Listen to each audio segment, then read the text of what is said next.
This bulletin proudly brought to you in association with Alex Campbell's Menswear.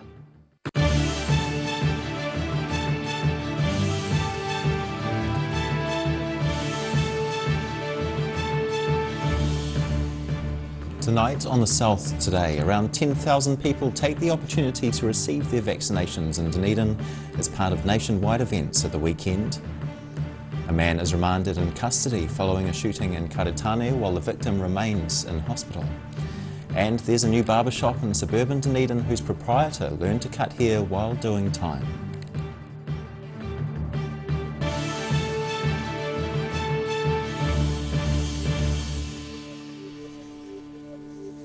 Tēnā koutou katoa, namahi o te ahiahi nei, kia ora. I'm Simon Anderson. The Southern District Health Board says nearly 10,000 doses of the Pfizer COVID-19 vaccine were administered in the South on Super Saturday. Here in Dunedin, there was a carnival-like atmosphere in the Octagon as people were encouraged to get their first or second jabs. Music played and barbecues sizzled as injections were given. Provisional numbers from the Southern DHB show almost 7,000 people received their second Pfizer injection on Super Saturday. Another 3,000 got their first jab across the southern regions. Tairi MP Ingrid Leary welcomed the day as a good opportunity for people who may have struggled to schedule their first or second vaccination. It's great to see so many people down here today, and I think it shows that people want to get vaccinated. Sometimes they just haven't had the time. I know in my electorate there's a lot of people lambing at the moment.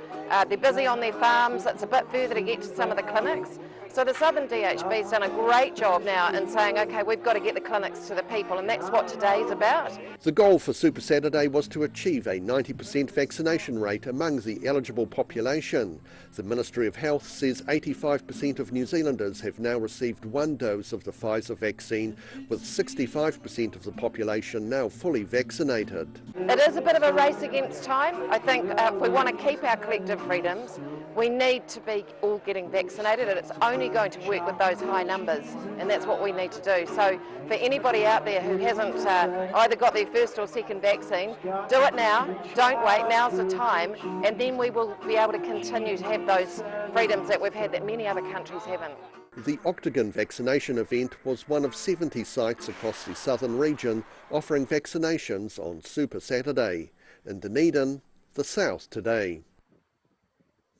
And Super Saturday encouraged over 1,300 people to get vaccinated in Invercargill, while Queenstown and Wanaka saw just over 2,000 people receive vaccinations over the weekend.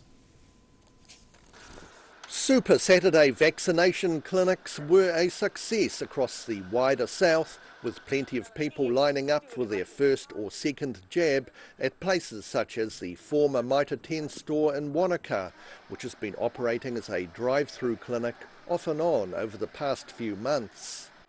We've had an outstanding response from the Wanaka population. We've had queues here since half an hour before we were due to open. It's very unusual for Wanaka people to arrive on time, let alone early, so that was great. There's a lot of enthusiasm for getting jabs, and we've seen a lot of people having their first jabs, which is also really pleasing. Local GP Andrew McLeod says vaccine hesitancy is understandable, but he says the science behind it can be trusted. I think you've got to be pretty sympathetic to people. There's all sorts of reasons why people can be a little hesitant, and it's not a matter of trying to be authoritarian and argue with people. The more we kind of understand and see that people are allowed to be a bit fearful and sometimes feel just a little bit uncertain, I totally get that. But for me, the science is really clear that this vaccine saves lives, and it's really what we're going to need to do to protect the vulnerable people in our community. And in Queenstown, people were invited to enjoy their vaccine in the comfort of the TSS Earnslaw, with a free hot drink as an added enticement. It was great, yeah, really friendly staff. Yeah, real quick. Didn't hurt. Free hot chocolate as well. In Queenstown and Wanaka, the South Today. The victim of a shooting north of Dunedin on Friday afternoon is reported to be in a stable condition. The man was taken to Christchurch Hospital by helicopter in a critical condition following an incident at a property in Karitane. A 24-year-old man appeared in the Dunedin District Court on Saturday, charged with attempted murder after a shooting incident in Karatane mid-afternoon on Friday. The victim was loaded into a helicopter at the Karatane property before being flown to hospital. A family spokeswoman says the victim is being surrounded by family at the hospital and says the man is doing okay under the circumstances. It's understood the man was shot in the head. Christchurch Hospital declined to provide an update on the victim's condition, citing privacy concerns. The accused was granted interim name suppression and remanded in custody until his next court appearance in the High Court in late October. The victim's name was also suppressed. Dunedin police were called to the scene mid-afternoon on Friday, where the man was seen in handcuffs on the side of the road along State Highway 1. Police aren't looking for anyone else in relation to the incident, but say investigations are continuing. In Dunedin, the South Today. There's bad news for consumers, with inflation surging at its fastest pace for over a decade. The Consumer Price Index rose 2.2% in the third quarter, ahead of expectations. Statistics New Zealand says the main drivers were new home construction costs and local council rates. There were also large increases in vegetable prices, transport costs and fuel during the 3-month period. It's the largest quarterly rise for cost of living since 2010, with annual inflation now hitting 4.9%. Dunedin Barber Jamie Sigelko has had more than a close shave with the law. Jailed for 6 years for assaulting a police officer, it was his incarceration that proved a catalyst for change. Dunedin Barber Jamie Sigelko has come a long way since a 6-year term at the Otago Corrections Facility, and his first taste of freedom was a revelation. Oh, there's no explanation what it feels like. It's like walking into the casino and putting in $2 and winning the jackpot. That's what it feels like. There's no feeling like it. The 33-year-old had an unsettled childhood, losing his mother when he was 10, and a history of mental illness in his whānau. He says he used violence to gain what he then saw as respect, before gaining mana using hair clippers and discovering a new career. And so I just wanted to create something that could invite anyone and everyone. Yes. Yeah. And I realised that for me, as a barber, I enjoy anyone's company. While in prison, Sigelko began cutting the hair of fellow inmates, those self-taught skills coming into hot demand. After leaving prison in 2015, he continued engineering training, making trailers in Milton. But his real passion was somewhere else. So I went over for smoko and I said to the boss, hey, how long do I have to give you for notice? He goes, oh, why, what's going on? I says, oh, look, I think I want to go and be a barber. And he goes, well, you don't have to give me any notice, it's fine. Cool. I said, mate, I'm done. That's cool. Thanks for the opportunity. Yeah. Yeah. I just want to go. He goes, no, sweet as. While picking up the odd haircutting job in Dunedin Barbers, he continued further training while offering people $10 clipper cuts. One client who worked at Moana House encouraged him to apply for a job there, advising men with similar stories to his. Went up there within half an hour of me dropping the CV off and had an interview, and probably had about 3 interviews about me and stuff like that. Yeah. And after the last interview, she emailed me back and offered me a contract. For the past 3.5 years, he's juggled the haircutting jobs with his role as a support worker. But yeah, for me, I'm just there I'm in a support role where I guess in a way I can be that lead by example, or that person that they can look to. Yes. And say, if he can do it, then I can. And earlier this year he went official, launching Jamie's Barbershop from his Brockville home. The father of 5 says life is full, but not complicated. In Dunedin, South Today. Still to come on the South Today, a fire flares and is put out in the Kawerau Gorge, and a large mural is painted in Omaru celebrating the seaside town. Ka kite a konei.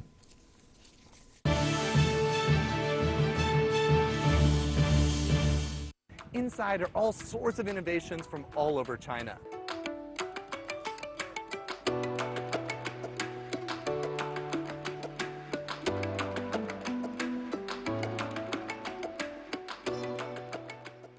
If you're at risk of developing melanoma skin cancer, you owe it to yourself to have a mole map.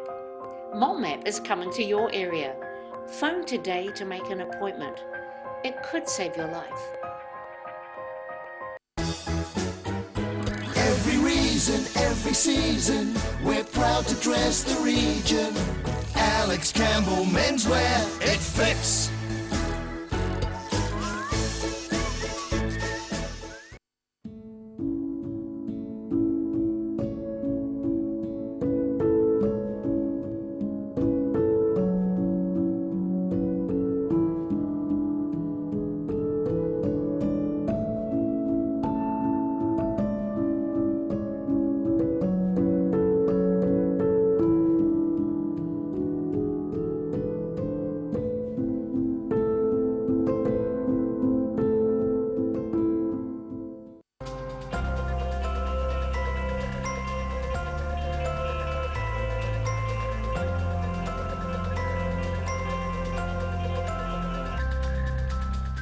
A poorly maintained heat pump can lose up to 35% of its output. The Mr. Heat Pump Cleaner team are experts. Their specially developed chemical wash is totally biodegradable. Call Mr. Heat Pump Cleaner and get the job done by the professionals.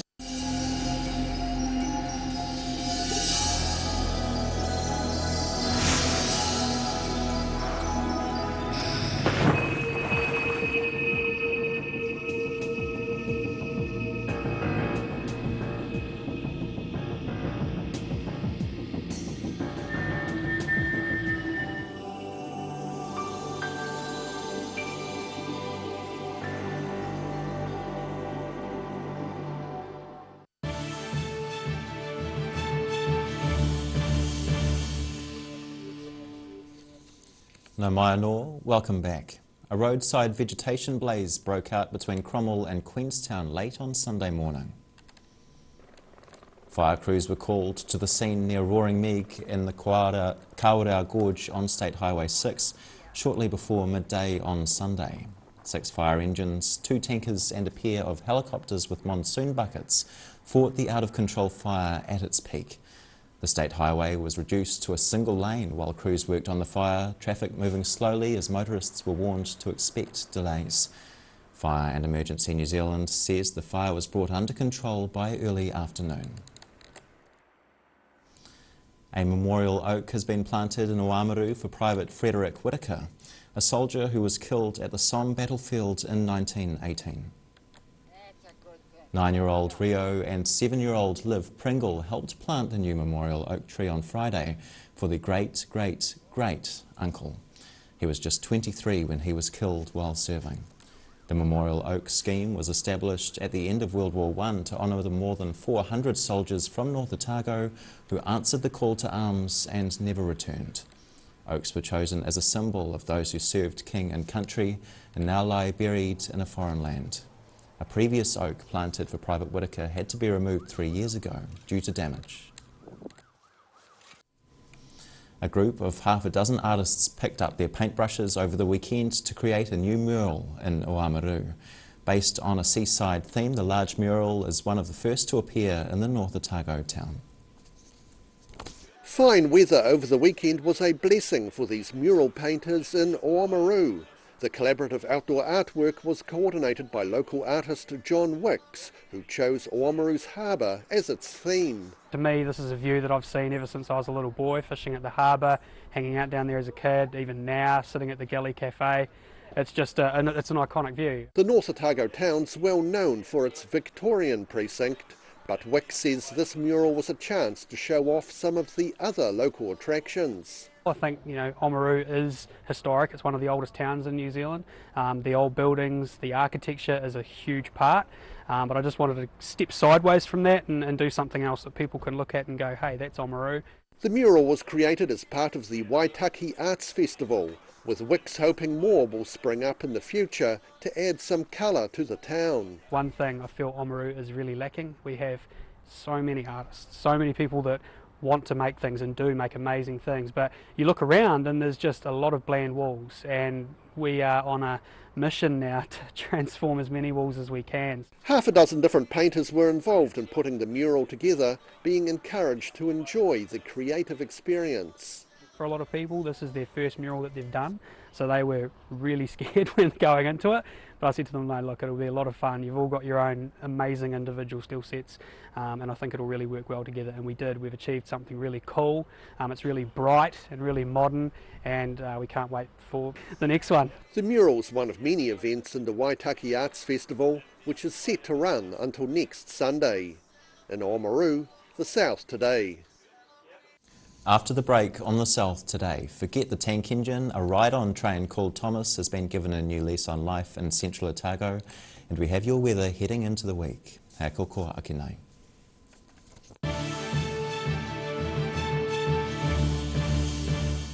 Inside are all sorts of innovations from all over China.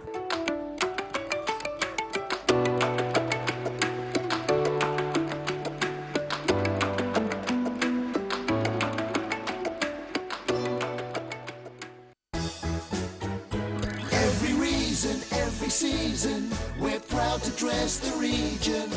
Alex Campbell Menswear, it fits. If you're at risk of developing melanoma skin cancer, you owe it to yourself to have a mole map. Mole map is coming to your area. Phone today to make an appointment. It could save your life. MTF Finance can help you turn the key on your next vehicle with a loan made just for you. TCs and lending criteria apply. A poorly maintained heat pump can lose up to 35% of its output. The Mr. Heat Pump Cleaner team are experts. Their specially developed chemical wash is totally biodegradable. Call Mr. Heat Pump Cleaner and get the job done by the professionals.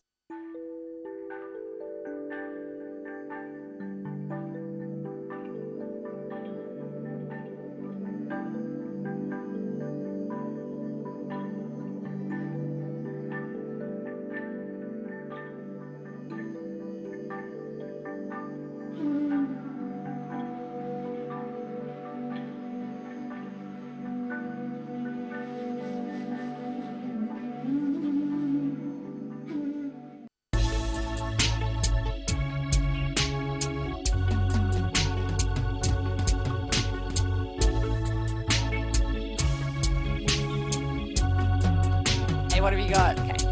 Chicks World, party time, excellent. Love it!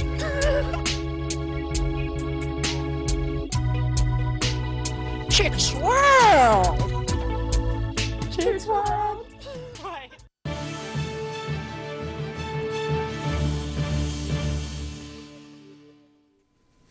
Hoki mai anō. Thomas, the ride-on train for the Cromwell Lions Club, is back on track after an absence of 10 months.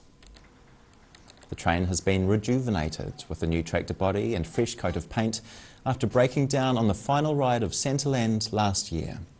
Volunteers from the Lions Club and the Cromwell Men's Shed spent 250 hours working on the project. Cromwell man John Lister was among those dedicating time to the project, giving an average of 15 hours a week over the past 6 months. The generosity of local businesses helped pay for the miniature rail refresh project, which cost the team around $3,000. And now recapping tonight's top stories on the South today. Around 10,000 people took the opportunity to receive their vaccinations in Dunedin as part of nationwide events at the weekend. A man has been remanded in custody following a shooting in Karatane while the victim remains in hospital with a serious gunshot wound. And there's a new barbershop in Dunedin, in the Dunedin suburb of Brockville, whose proprietor learned to cut hair while doing time.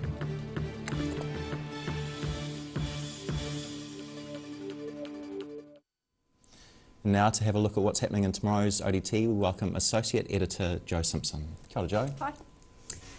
Build is the world's most dangerous bird. Otago researchers may have helped discover that the cassowary may have been the world's first domesticated bird.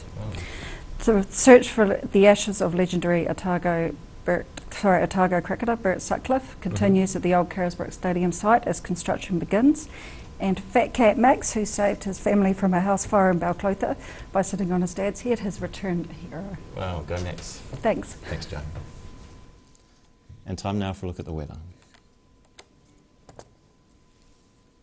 Tonight's weather proudly brought to you by Mole Map.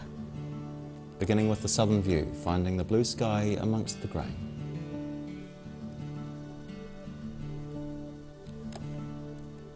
Looking at the situation, colder weather is on the way for a few days as airflow over the region tends southwesterly. Look for some frosts inland from Wednesday night.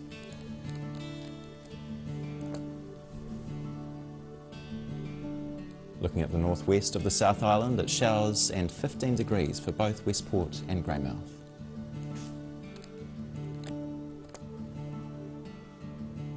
Moving over to the northeast, the sun's out for Nelson on 19 degrees, even warmer for Blenheim on 21, though some cloud creeps in.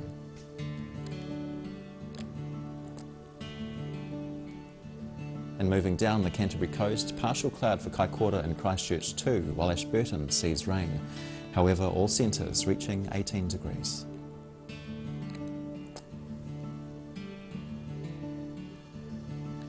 Looking at the southern towns, 12 degrees and showers clearing everywhere with southwest winds slightly stronger in the Catlins than the neighbouring towns.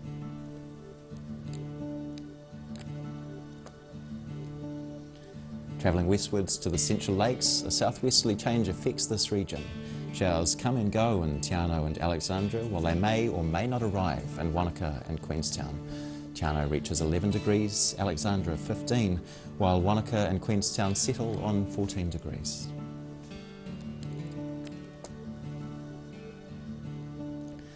Moving up to the northern towns, a southwesterly change here too. Showers threaten inland as Twizel and Omaru reach 14 degrees. The rain arrives in Omaru and Timaru later on, those towns reaching 15 and 16 degrees respectively.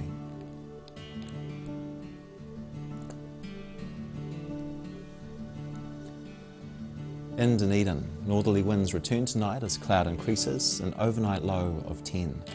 Those conditions continue tomorrow morning, ushering cold southwesterlies and showers early in the day, everything slowly clearing as the day moves on, a high of 15 and a low of 3.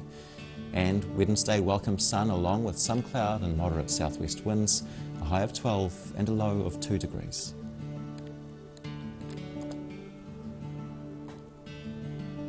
And to Invercargill, cloudy with fresh westerlies tonight and an overnight low of 8. Tomorrow, early showers and strong southwesterlies give way to lighter weather during the afternoon, a high of 12 and a low of 5. And things brighten on Wednesday with sun as winds subside, a high of 13 and a low of 0 degrees. And that's the news this Monday. For the latest news from the southern region, head online to odt.co.nz and you can follow Channel 39 on Facebook and YouTube. Like and subscribe to be notified of that southern news as it happens. Nō reira, kia pai te pō, ka kite anō.